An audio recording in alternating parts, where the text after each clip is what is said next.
राजभाषा अर्थात बोली की अपनी एक जातीय पहचान होती है। यह जातीय पहचान ही उस बोली को अन्य बोलियों से अलग कर उसे स्वतंत्र अस्तित्व का स्वामी बनाती है। प्रत्येक बोली की अपनी एक भूमि होती है जिसमें वह पलती, बढ़ती और विकसित होती है। बुंदेली बोली की भी अपनी मूल भूमि है जिसे बुंदेलखंड के नाम से पुकारा जाता है। प्राचीन भारतीय इतिहास में बुंदेलखंड का उल्लेख दशार्ण, जैजाग भुक्ति तथा जुझौती के नाम से मिलता है। बुंदेलखंड के सबसे प्रतापी राजा महाराजा छत्रसाल के समय बुंदेलखंड राज्य की सीमा के संबंध में एक पंक्ति विख्यात है। इत चंबल उत नर्मदा इत यमुना उत टोंस, छत्रसाल से लरण की रही न काहू होश। महाराज छत्रसाल के समय बुंदेली बुंदेलखंड राज्य की राजभाषा का दर्जा रखती थी। जहां संस्कृति को लिपिबद्ध रूप से सहेजा न गया हो, वहां बोलियों में निबद्ध लोकगीत, लोककथा, लोकनाट्य आदि के द्वारा वाचिक स्रोतों से संस्कृति का समुचित ज्ञान प्राप्त हो जाता है। बुंदेली बोली संस्कृति के लगभग सभी रूप अपने भीतर समेटे हुए है।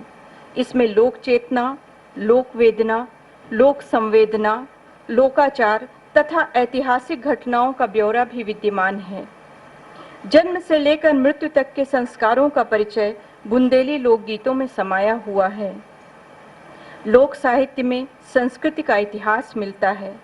बुंदेली में कारसदेव, धर्मा सांवरी और गहनई लोक गाथाओं में चरागाही संस्कृति का वर्णन है। जैसे कारसदेव में एक पुत्री जिसका नाम एलादी है अपने पिता को नींद से जगाकर उलाहना देती है कि वे रंभा रही धौरी गाय की सुध क्यों नहीं ले रहे हैं और क्यों गहरी नींद में सो रहे हैं। गीत के बोल हैं, बोली बेटी दाऊ कसो बेसुख निंदिया, बोली बेटी दाऊ कसो बेसुख निंदिया, धौरी के चढ़े अपराध हो। यानी धौरी जो रंभा रही है और आप सुन नहीं रहे हैं, ये अपराध आपके ऊपर चढ़ रहा है, ये पाप आपके ऊपर चढ़ रहा है, कृपया जागिए और उसकी देखभाल कीजिए। इसी प्रकार दिनरी, बिलवारी, परस, वर्षा, अकाल आदि कृषि परक गीतों में किसानी संस्कृति का चित्रण है। एक ऐसा ही कृषि गीत है जिसमें एक कृषक स्त्री कहती है, चंदा पे खेती करो, सूरज पे करो खरियान हो मोरी बहना, चंदा पे खेती करो, सूरज पे करो खरियान हो मोरी बहना। यानी मेरी बहन, मैं चंदा पे खेती करूंगी और सूरज पर खलिहान बनाऊंगी। ये एक बुंदेली कृषक स्त्री की आकांक्षा है। वहीं एक किसान की व्यथा भी गीत में उभर कर सामने आती है इस लोकगीत में कि ज्वार की फसल बहुत अच्छी हुई है, लेकिन चूंकि उसने कर्ज लेकर यह फसल उगाई थी, इसलिए कर्ज न चुका पाने की स्थिति में पटवारी आ गया है, मुंशी आ गया है और वो कुर्की कर रहा है।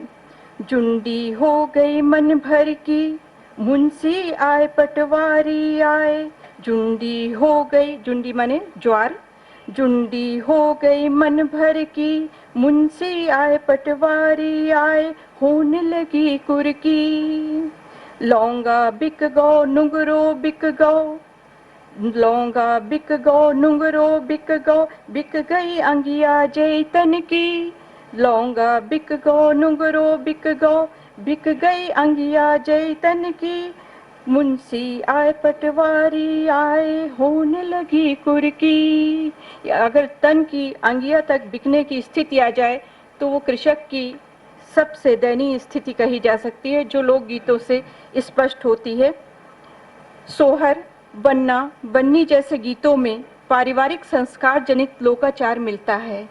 जैसे शिशु के जन्म लेने का समय समीप आते ही नया मेहमान आने की सूचना काग बोलने की कहावत से जोड़कर महिलाएं गा उठती हैं। एक कहावत है कि अगर मुंडेर पर या आंगन में कौवा बोलता है, काग बोलता है, तो ये नए मेहमान के आने की या किसी मेहमान के आने की सूचना होती है। तो यहाँ महिलाएं एक नए शिशु के परिवार में नए शिशु के जन्म लेने की बात करती है। हाँ हाँ पपीहरा, हाँ रे पपीहरा, आधी रयन मत बोलियो, मोरे अंगना में बोल गयो काग।